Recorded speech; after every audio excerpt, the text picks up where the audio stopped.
Bienvenue à la 23e édition des RIDM. My name is Valérie. I'm a programmer, and as you know, this is an online edition, but as well as virtual, it is institutionally speaking taking place on Kanien'kehá:ka territory, on an island, also known as Tiohtià:ke, also known as Montreal, the meeting place of many First Nations. And if you're watching this, surely you're interested in history and documentary, and I encourage you to look into the history of colonization on this territory and reflect, act accordingly. And so I'm very pleased to be here today with Rodrigo Ribeiro and Nuria Giménez Lorang. And just a wave, Rodrigo, and so we recognize you. And Nuria. Hello. Hi. So they have very, very interesting films with unique titles as well. That I'll be facilitating a conversation between both. Before that, I'll just introduce their films quite shortly. We have Rodrigo's film in English, The White Death of the Black Sorcerer, and in Portuguese. Forgive me if I don't quite get it, but could you please the name of the film in Portuguese? In Portuguese, I practiced this, but A Morte Branca. A Morte Branca do A Morte Branca. Yeah. Di Feiticeiro Negro. Okay, thank you so much. It's a very beautiful short film featuring the narration, the letters of a letter from Timoteo, who was an enslaved African man in Brazil, laid over just some amazing images, both contemporary and archival. And just you sit with Timoteo's reflections on life and death, and so much more, and just a very moving film. Anything else you want to add to that, Rodrigo? To this? Yeah. Thank you for the words. It's kind of a synesthetic, sensorial way of approach. I thought that to talk about the Brazilian slavery. I think it must be in a painful way, not in a very aesthetical, or it couldn't be beautiful. It should be powerful and in a way violent, as the same way as the slavery was. It's kind of that approach that I thought that it could be the target, and the way that it should respectfully do the approach of the film. Yeah, I very beautiful way to put it. And you're right. There's something between the form and the content that are coherent. And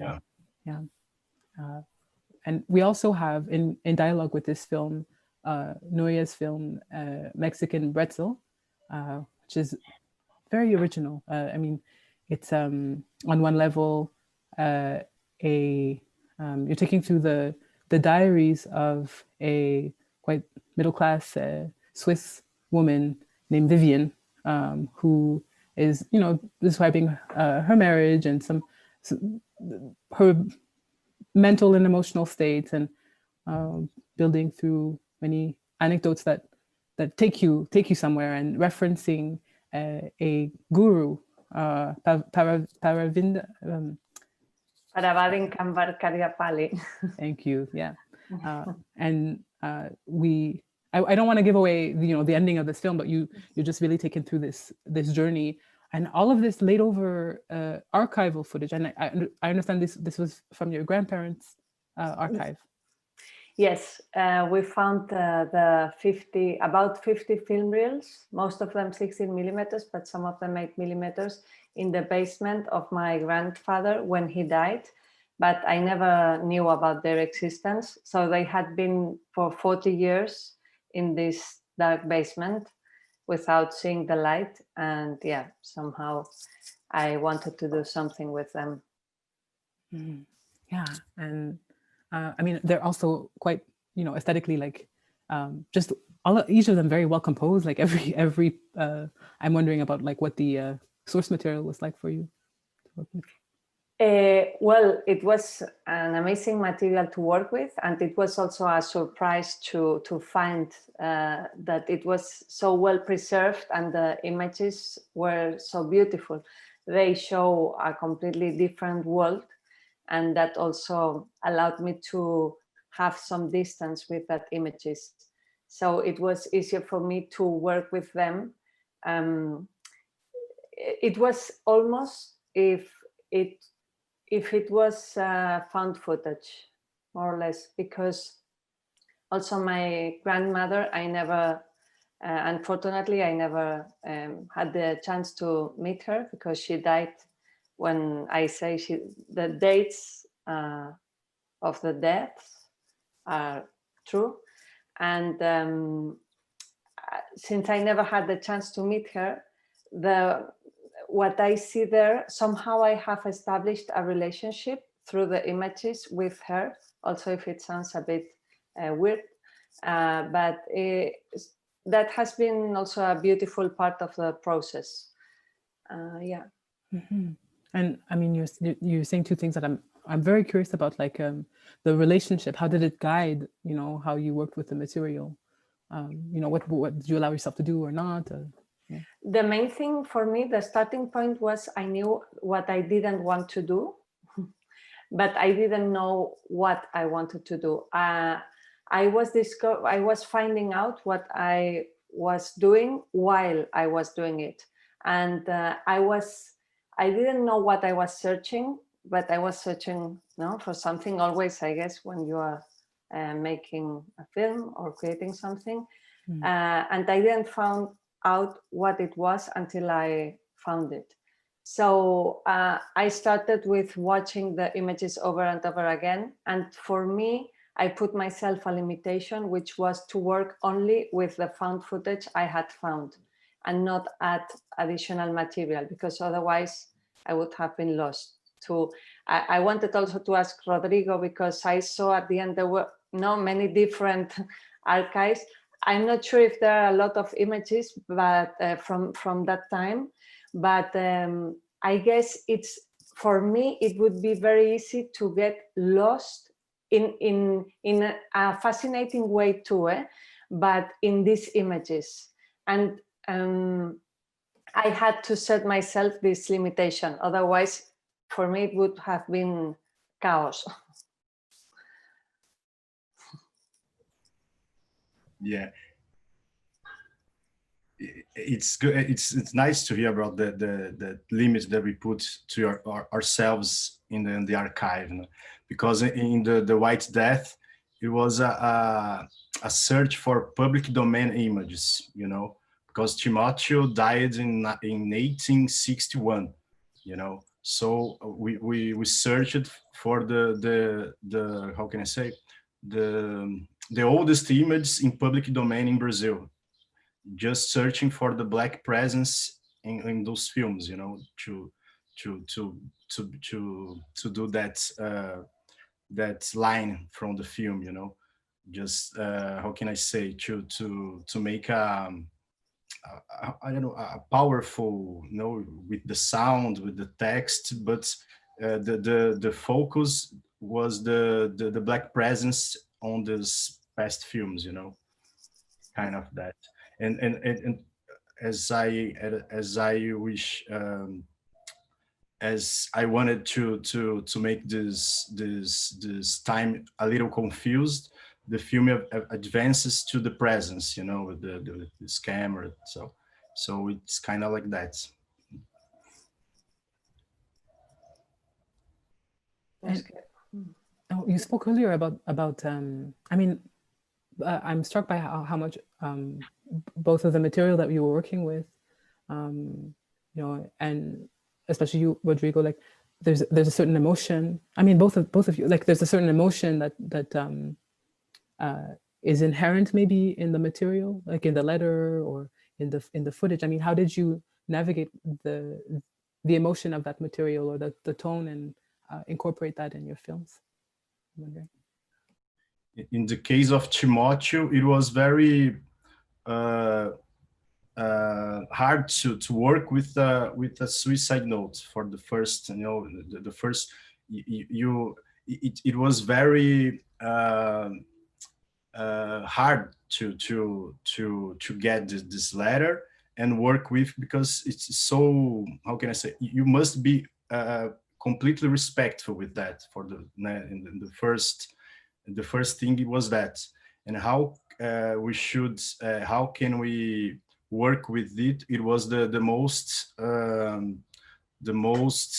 how can I say, it's kind of problem. It's I don't know, it's delicate, deal with those issues, and we thought that the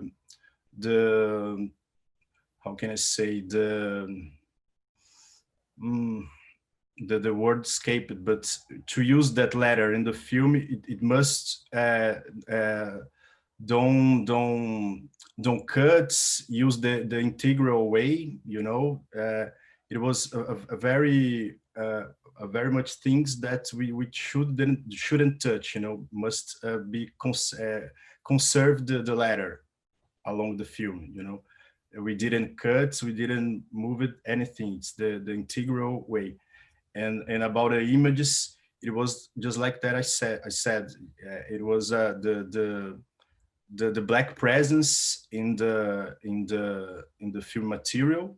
It was curious because the register of the black people in Brazil, it was always in a work way, it doesn't have black people in Brazil a family travel or something like that. It was always in a just like 100 years ago, it was like a 19th century image from the beginning of the 20th century. So it was kind of painful to see these registers of the people in that way, the same way that it was in as I said, in a old century, so kind of like that.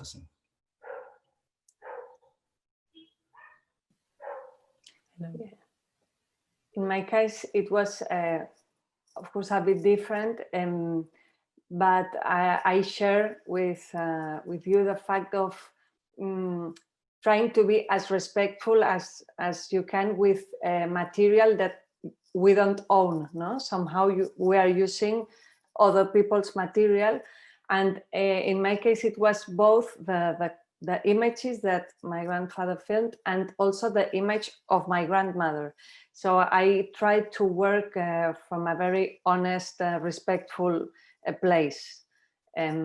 Also, if I had this distance that I mentioned before, but of course, I talk a little bit, which is another topic, but I talk a little bit in the film about what it means when you film someone else.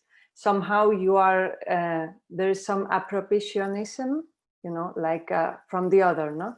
And I felt the same way, but I was the one doing the appropriationism of the images of my grandfather. So it was kind of a mirror thing. I was talking about that from her feeling attacked by the camera all the time, but at the same time, I was also doing the same with the images of my grandfather. So yeah, in this sense, I think it's a bit delicate, no, to use other people's material.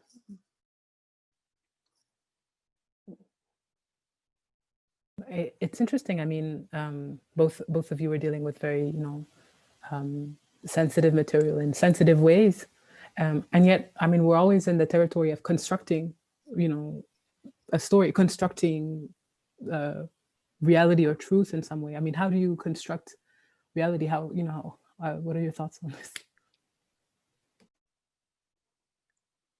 Nuria, you want to start? Yeah, sure.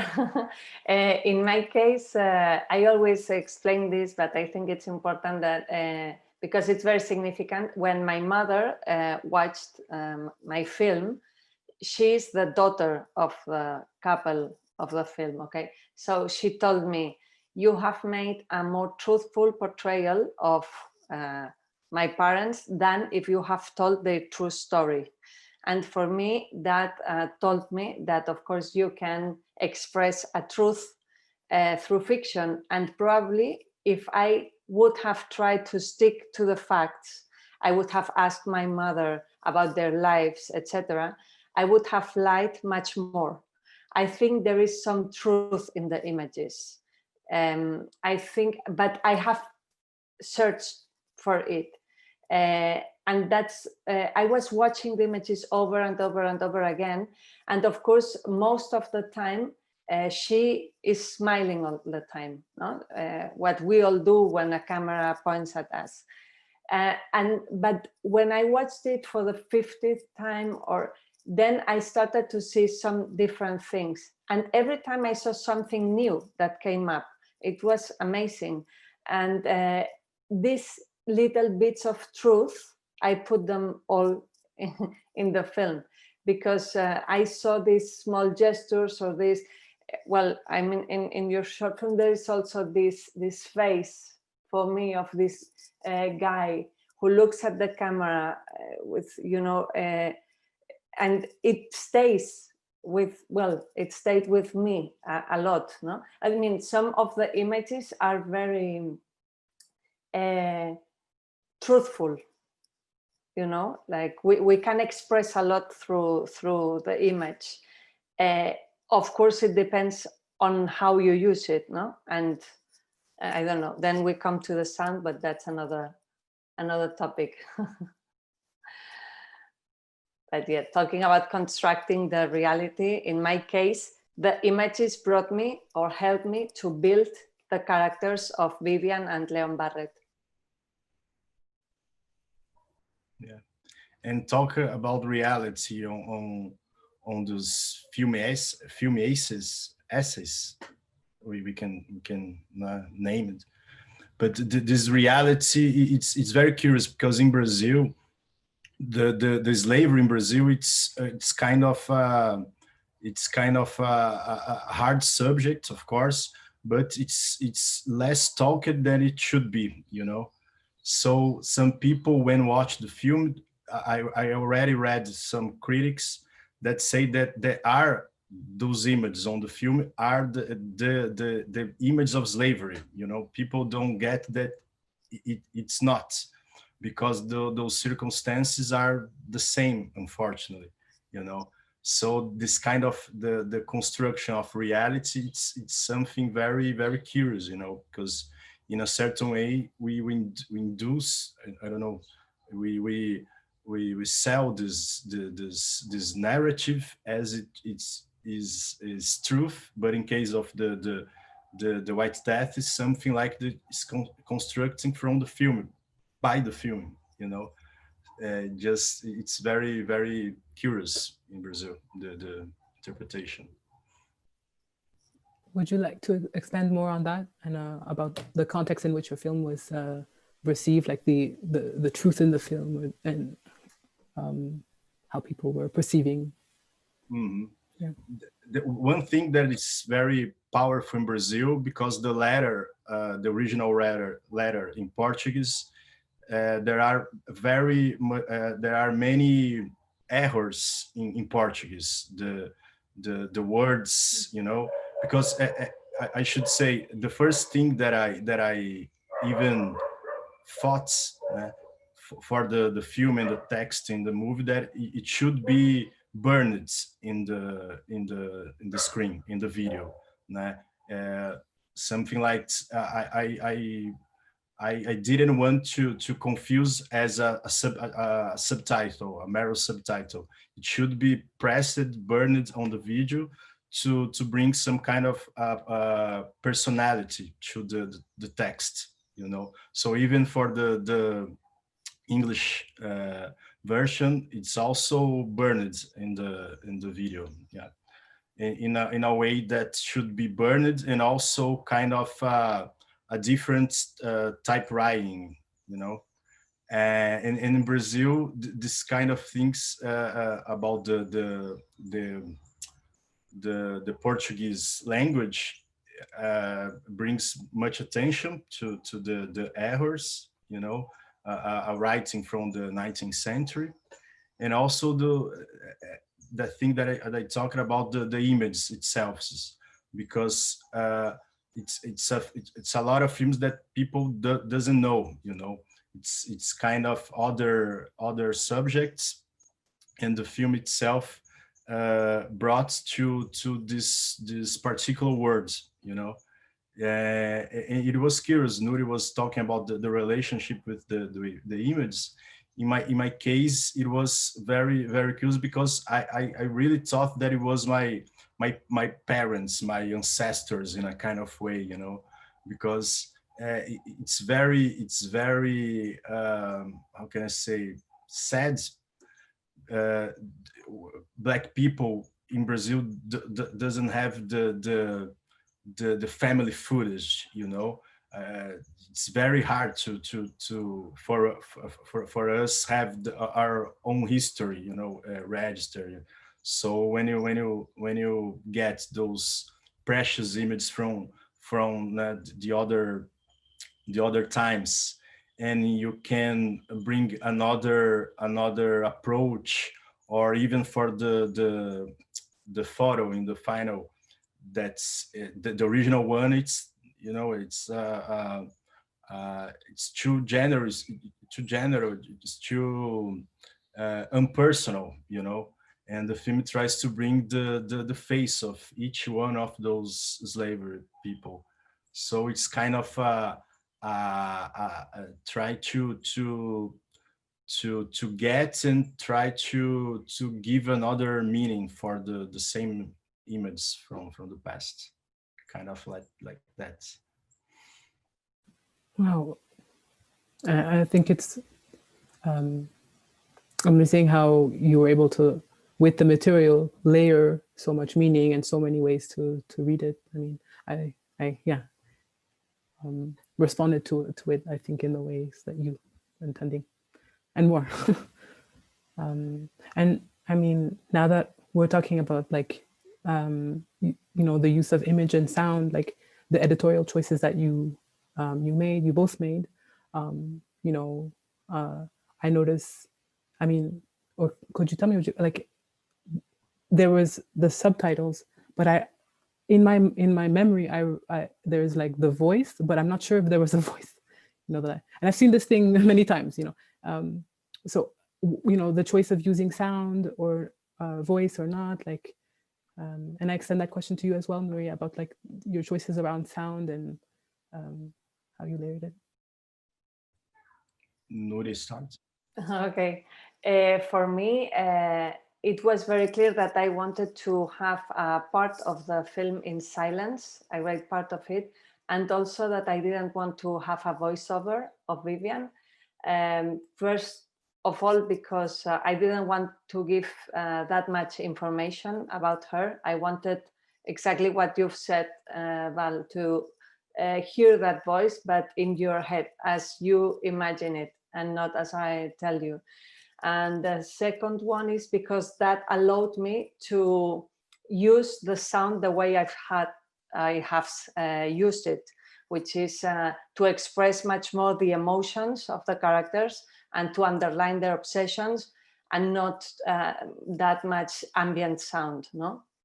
And the third one is for me also very important, and it has to do with the format of diary.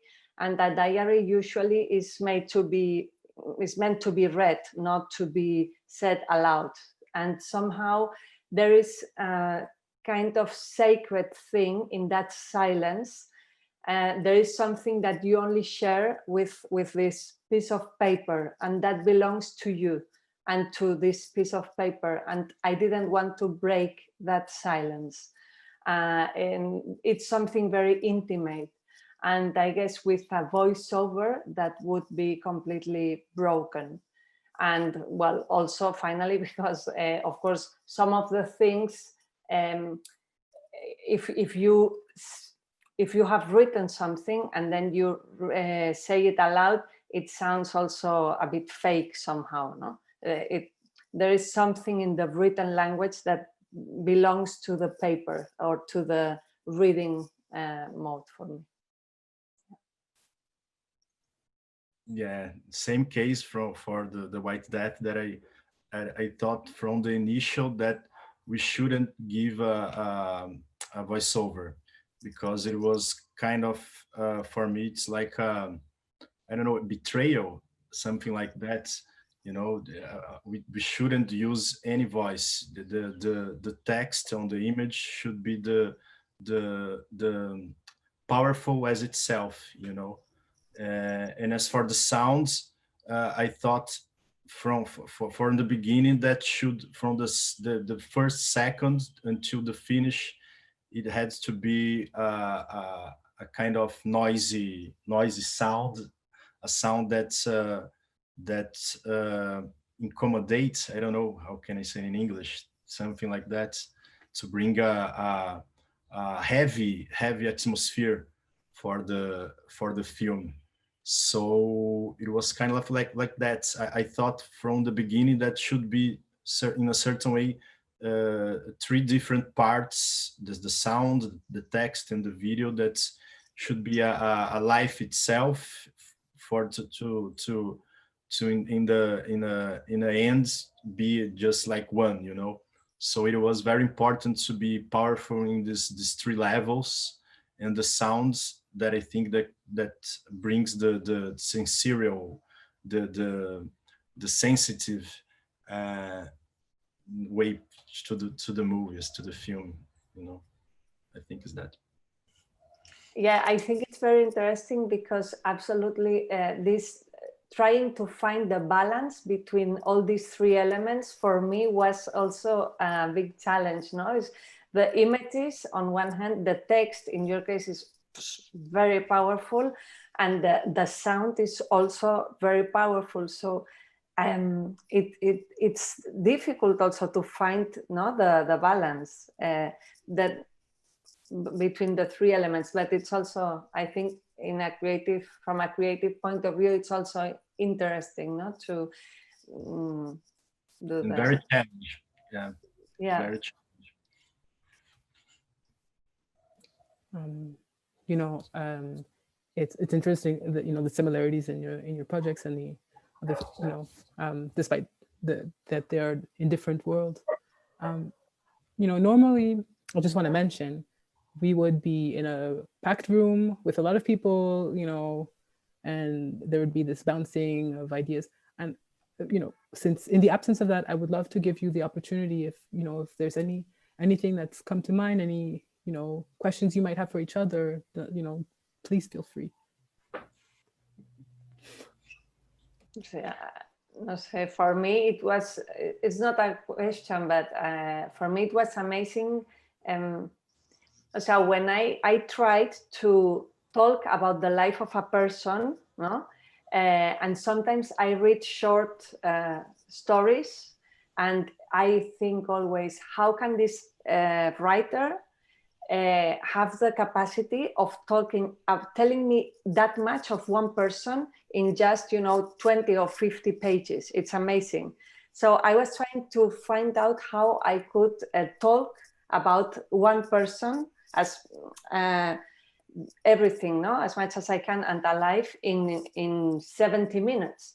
And then I find this 10-minute short film, and it not only tells about a whole life, but about, unfortunately, millions of lives, and a whole structure of power and inequality. And it's, for me, that's really the talent.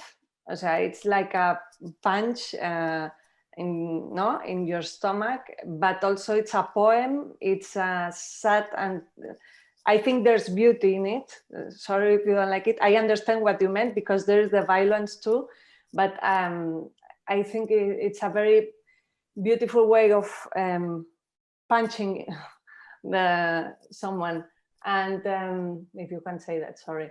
And then the sound is like this cry for me, this scream all the time. So for me, that's amazing. And I thought, well, 70 minutes is way too long to talk about one life. But I think that's really, wow. Yeah. Nuria, thank you for the kind words.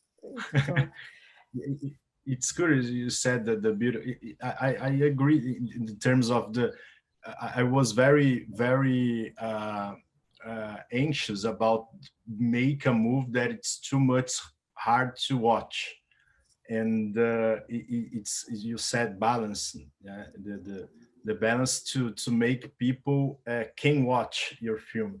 So there is this balance to make a poetical and beautiful way, and in the hard and in a way that doesn't escape the hard and the heavy subjects of the film. Yeah, but both films, I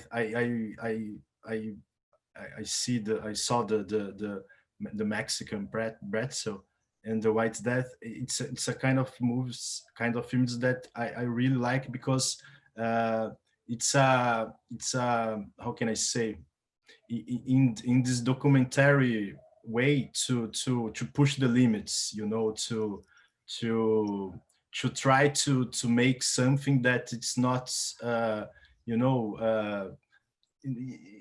try to make something different, you know, something that we watch and we enter. It's powerful, it's sensitive, because I watch a lot of films that's too much in the same way of telling stories, of the same way of.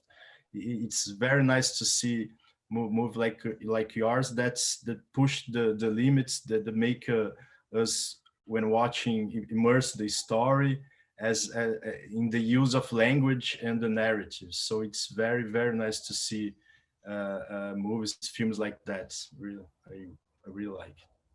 Thanks. Can I ask you about how did you find this letter? How did it come to you? How was the story with that? In a funny way, some people say that the letter came to the film, you know, because I was searching about Banzo, that it was nostalgic way of the slavery people felt, and I was researching, and I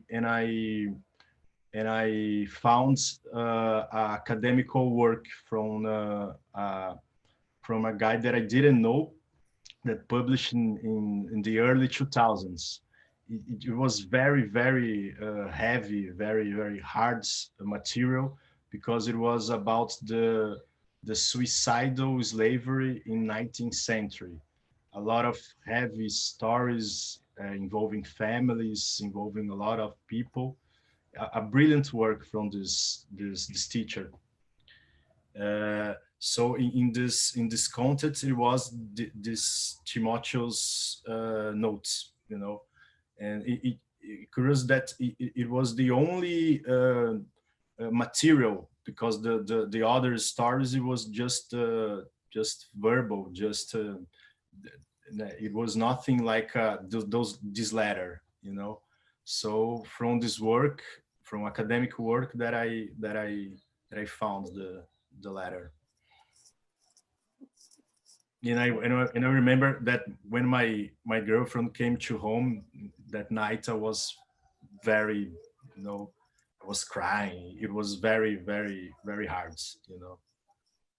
And even today, as I say in those lives from these festivals in Brazil, it's very I don't know, problematic. You was talking about this distance, you know, that we should have from the material.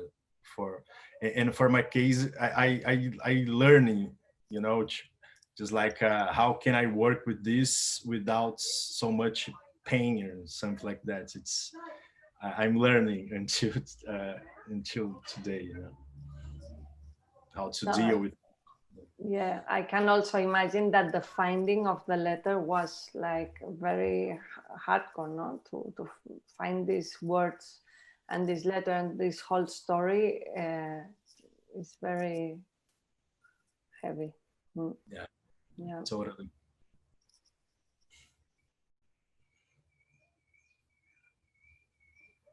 One thing I noticed about both your films, I mean, is that they all have an internal philosophy. Like, you know, inside the film, there's also like this philosophy being deployed, you know, whether it's like the ideas that Timoteo is advancing, you know, and or the words from Paravind, you know, just the there's a quote I wrote it down, something about like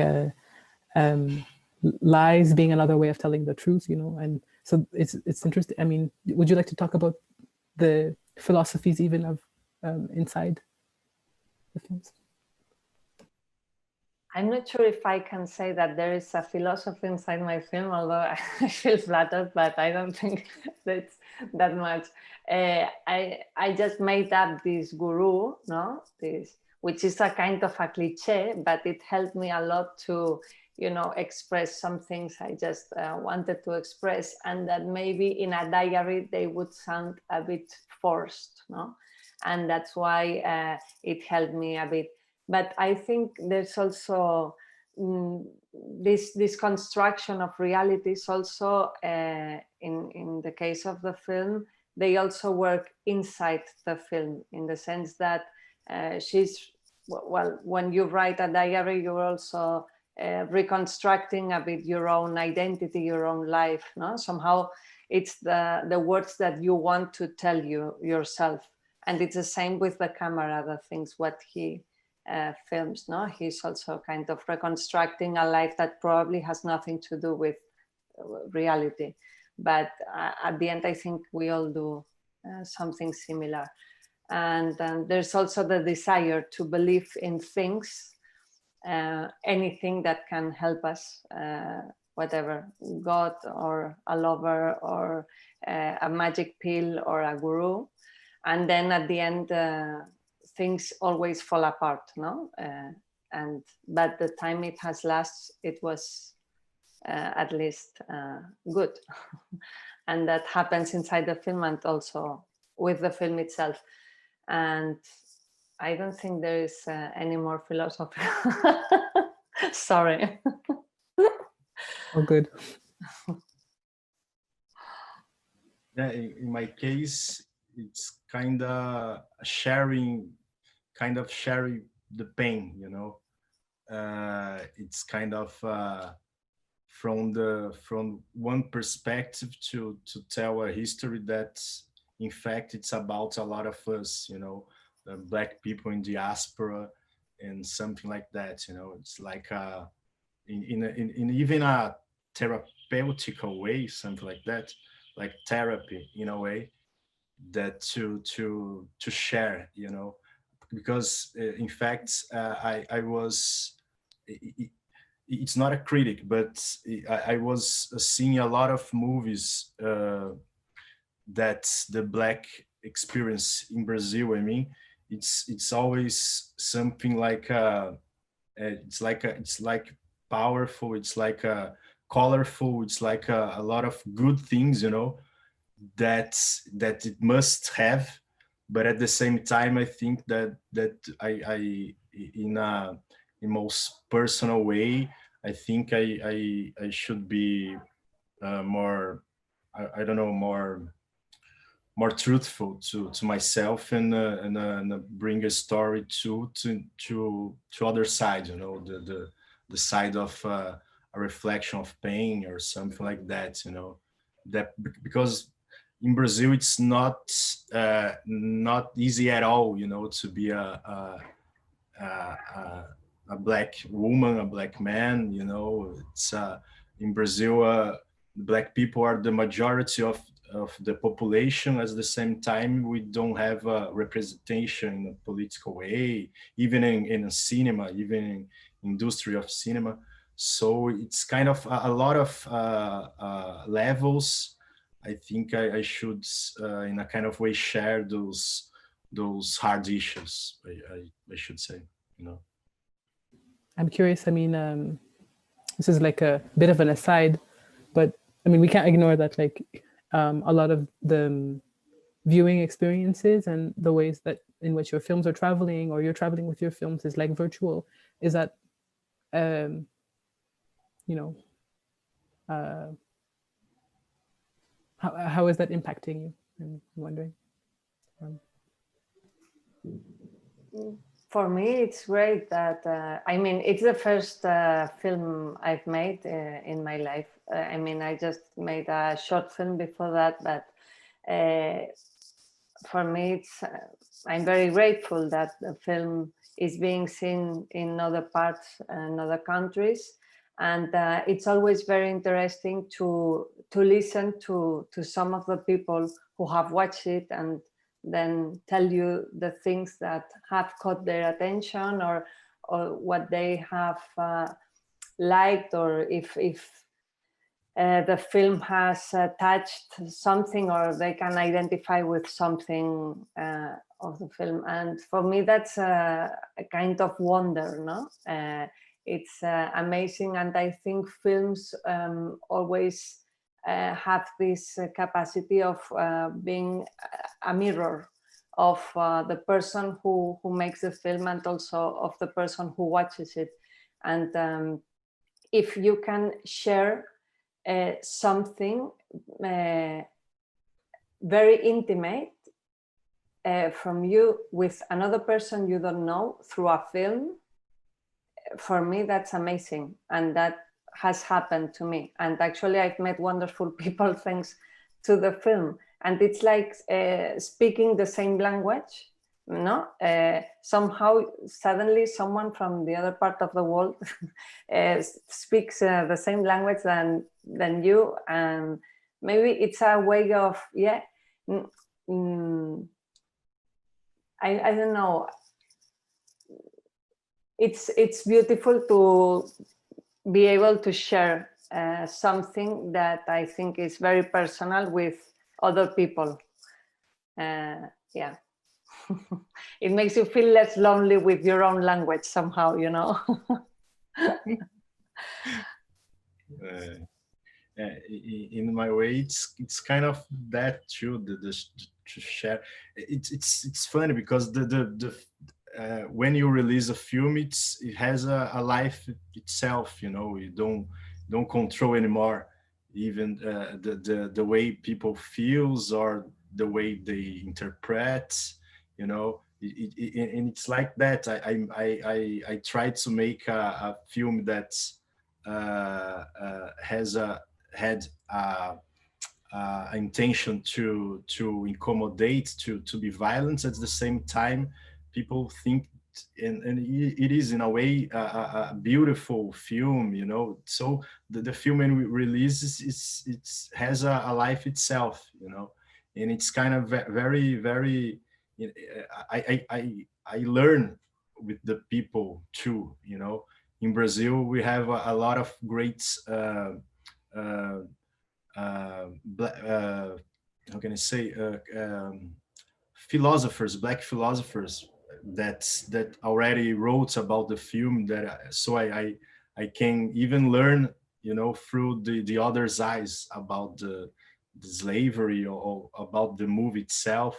So it's been very, very grateful, and to to myself, it's very surprising, you know, because this kind of more experimental film, I didn't even know if people would like or not, if it could incommodate or not. So it's been very grateful and in a good way. Amazing. Well, I have to say, I have personally enjoyed, and I'm sure that our RIDM audiences will enjoy, like you know, engaging with your work, and also in this moment, this exchange, you know, of you know, sharing very generously and vulnerably your process. So thank you so much. Thank you very much too. I'll just repeat the dates that you can see the films, actually, for everyone's information. So if you're interested in seeing, and I try again, A Morte Branca di Feticero Negro, The White Death of the Black Sorcerer by Rodrigo Ribeiro. That's taking place in the from November 26th to December 2nd in the surviving violence section. I mean, these sections, it's interpret them how you want, but yeah, in this section from November 26th to December 2nd. And for My Mexican Bretzel by Nuria, Giménez, Lorang, that's in the Becoming Oneself section, November 19th to 25th. And that's on the RIDM platform, on ridm.ca. And so just let it be known. So thank you once again, both for taking the time. Yeah. Thank you very much. It was a pleasure and nice to have met you both. Thanks. Likewise. Thank you so much, too. I love the exchange. Thank you so much. Me too. Thank you.